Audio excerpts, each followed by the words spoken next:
Combat biologists are among the strangest and most unsettling figures to walk the shattered battlefields of the Trench Crusade. Officially, they serve under the Pontifical Office of Biological Warfare, a division of the Church that sanctions the study of the enemy's flesh in order to better understand, counter, and ultimately destroy it. In the domains of the Sultanate, their counterparts are trained at the Al-Bistami School of 99 Names, where failed alchemist apprentices, those who lack the subtle hand for transmutation or the endless patience for laboratory work, are redirected into this more brutal profession. Their discipline and faith forge them into living instruments of biological warfare. Both the Church and the Sultanate recognize the need for such disturbing expertise, for in the age where hell itself vomits forth horrors into the fields of Europe and the Levant, even the grotesque sciences must be pressed into the service of the divine. At their core, these scholars specialize in battlefield vivisections, where ordinary soldiers recoil in terror before the talons of a demon or the buzzing swarms of Beelzebub's insectile host.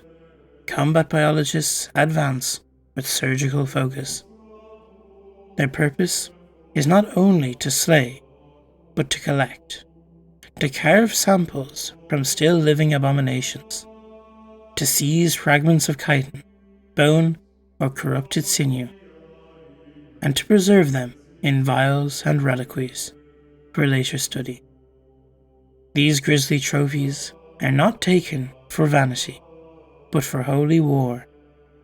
Each specimen might yield knowledge, a weakness, or a means of crafting a weapon capable of banishing the spawn of the pit back into the abyss. Because their work demands proximity to the most terrible of foes, combat biologists are assigned to units that operate in the deadliest conditions imaginable. They march beside storming parties that cross into no man's land, slipping through barbed wire and shell craters toward the trenches that border the Hellgate itself. Some accompany the condemned regiments sent into the buzzing dominions of Beelzebub, where the air itself is thick with stingers and wings. At other times, they are dispatched into the wild hinterlands where the path of the beast has taken hold, and men become monsters beneath the influence of the unholy forces. There, combat biologists stalk prey like hunters, hoping to secure samples from horrors that are as much spiritual corruption as they are flesh. Foremost among these quarry is the dreaded zygotic lord, a monstrosity whispered to embody the principle of unending metamorphosis. To harvest even a shred of such a creature is to risk annihilation, but also to hold the possibility of finding a cure, or at least a weapon, against the invisible labyrinth, the creeping madness that twists in the minds of men. Such expeditions do not arise from idle curiosity. They are often funded by the highest patrons of the faith. The House of Wisdom, ever eager to expand its forbidden libraries, dispatches its alchemists and their cavascards to bankroll journeys into the unknown. The Duke of New Antioch, proud defender of the eastern marshes, has been known to send forth parties under his personal seal, promising rich rewards to those who return with something that might tilt the balance of war. Even the war cardinals commission such missions, their eyes ever fixed on the hope of devising some new sacrament or weapon that will scour the battlefield of infernal taint. Among the faithful, Irish Fianna warriors are especially prized for this undertaking. hardened by their ancestral struggle against the otherworldly and steeped in traditions of monster hunting. They possess a keen edge against the path of the beast. Their skills in tracking, their uncanny courage, and their savage endurance makes them indispensable allies when the quarry is something no ordinary regiment could face and live. The fate of such expeditions is almost always grim. Many vanish into the wastes, their names later recited as martyrs. Yet, those who return with their prize, be it the skull of a beast lord, a vial of infernal ichor, or the living husk of some greater horror, can expect great rewards. Gold, land, and indulgences are given freely, but the greatest prize is spiritual. To wound hell with its own flesh is counted as a deed worthy of sainthood, and some combat biologists have indeed been canonized after their deaths, their bones preserved as relics of holy science. Once captured, these horrors are secured in prisons, designed with a mingling of faith and alchemy and brute engineering. Some are housed in fortified pens, where their movements are studied and their torments catalogued. The House of Wisdom maintains a reinforced wing with meteoric iron doors hammered into the shape of the Seal of Solomon. Within, alchemists work tirelessly under the protection of Kavas guards who never cease their chanting of the Ruqya, the recitations of God's names that ward off corruption. Meanwhile, the church tends its own labyrinth of prisons, the dreaded Cella Obscura, or the hidden cells, scattered across the strongholds of Christendom. Within the depths of New Antioch, beneath the Vatican, in Königsberg, and other bastions, their locations are concealed with utmost secrecy. These chambers hold those beings directly tainted by hell, their existence known only to a chosen few. This secrecy serves a double purpose. It prevents heretic infiltrators from attempting rescues, and it shields the common faithful from the terror of knowing that such monsters dwell so near. Despite every precaution, escapes occur with alarming regularity, and when they do, cities wake to the sound of screams and the sight of impossible beasts stalking their alleys. The authorities suppress the truth with legends, encouraging rumors of werewolves, wild men, or accursed phantoms.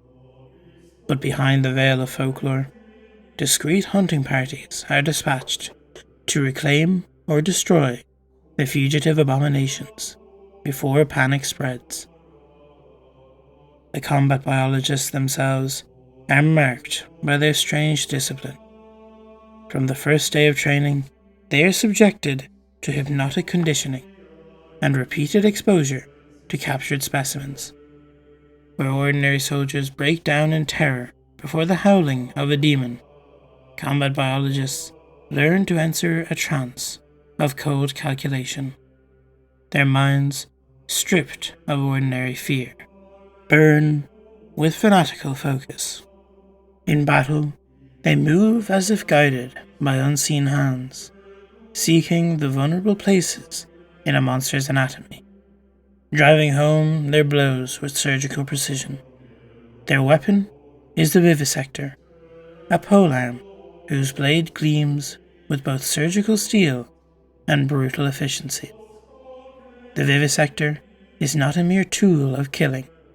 It is a fusion of a scalpel and a halberd, its edge steeped in concoctions of alchemical venom and consecrated oils, and biological agents harvested from the enemy itself. To be struck by one is to suffer more than a wound. It is to be unmade, as the very corruption that fuels a demon's existence is turned against it. Thus, the combat biologist stand as a paradox within the armies of the faithful. Both healers and torturers, scholars and killers, priests of knowledge and butchers of flesh. They embody the desperate truth of the Trench Crusade, that in order to defeat hell, mankind must sometimes adopt methods that tread perilously close to damnation. Their laboratories are carnal houses, their scriptures written in blood and ichor. Yet their purpose remains holy, for in this war without end, every secret wrested from the enemy is another step towards salvation. So, that is the newest drop from Trench Crusade, an expansion on the combat biologist. I always thought that the design for this guy was really cool. I didn't expect the lore to be that interesting, to be honest. I thought, I knew about the part where it just goes out and hunts demons and monsters, but I think they expanded upon it very well here. I quite like the drop. I'm hoping there is more on the way because it has been a month since the last one. This was the first thing in a month. I'm hoping the book is coming soon. It's supposed to come in October. So, looking forward to that. Also, the next video to come out will hopefully be the second battle video, but that is taking an insanely long time to produce. I'm honestly mostly just waiting for more lore drops. I need to get people in to voice act for the next video. I am in the works with trying to plan that. I also need to actually do the animation for it. I've nearly finished. I got about halfway through doing the sound effects and the background music. The voicing is ready. This one is over an hour and a half long though, so it is going to take a while. It is really going to take some time to make this one. So probably won't be the next video up. Part 1, I'm going to cut this one into 3 parts. There's no way I can release it before the month is out if I don't cut it up into smaller parts. But yeah, hopefully in a week or 2 maybe, that'll be out. And hopefully we'll receive more lore from Trench Crusade because I really want more. So hopefully there will be more to come. Thank you guys for watching, and I'll see you guys in the next video.